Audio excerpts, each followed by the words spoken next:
बुद्ध अपने शिष्यों को दे रहे थे उपदेश। तभी एक व्यक्ति को बुद्ध की बातें अच्छी नहीं लगी। वह उठा और बुद्ध का अपमान कर दिया।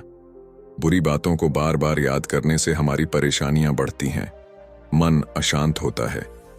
इसीलिए दुख देने वाली बातों को भूलकर आगे बढ़ना चाहिए।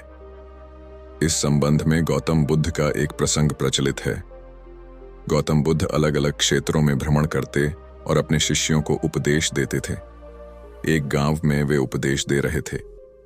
बुद्ध ने कहा कि क्रोध ऐसी अग्नि है जिसमें क्रोध करने वाला खुद भी जलता है और दूसरों को भी जलाता है।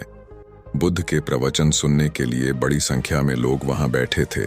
उन लोगों में बहुत गुस्से वाला एक व्यक्ति भी बैठा हुआ था। उसे ये बातें पसंद नहीं आई।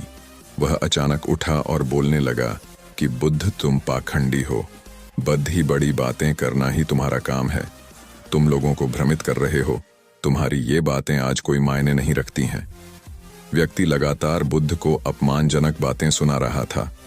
वहां बैठे सभी लोग ये देखकर हैरान थे कि बुद्ध ये सब शांति से सुन रहे थे, लेकिन कुछ बोल नहीं रहे थे।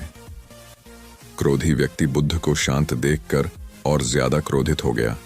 वह बुद्ध के पास गया और उनके मुंह पर थूककर वहां से चला गया।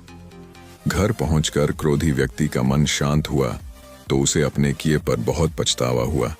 वह बुद्ध से क्षमा मांगने पहुंचा, लेकिन उस गांव से बुद्ध पड़ोस के गांव के लिए निकल चुके थे। वह व्यक्ति बुद्ध को खोजते हुए दूसरे गांव में पहुंच गया। वहां व्यक्ति को जैसे ही बुद्ध दिखाई दिए, वह उनके चरणों में गिर गया और क्षमा मांगने लगा। बुद्ध ने उस व्यक्ति से पूछा, तुम कौन हो और क्षमा क्यों मांग रहे हो? उस व्यक्ति ने कहा, क्या आप भूल गए? मैंने कल आपके साथ बुरा व्यवहार किया था, आपका अपमान किया था। बुद्ध ने कहा, बीता हुआ कल मैं वहीं छोड़ दे आया हूं और तुम अभी भी वहीं रुके हुए हो। तुम्हें गलती पर पछतावा है, तुमने पश्चाताप कर लिया। अब तुम निष्पाप हो गए हो। बुरी बातें याद करते रहने से हमारा आज बर्बाद हो जाता है। इस आदत की वजह से भविष्य भी बिगड़ सकता है। इसीलिए बीते हुए कल की बातों को भूलकर आगे बढ़ना चाहिए।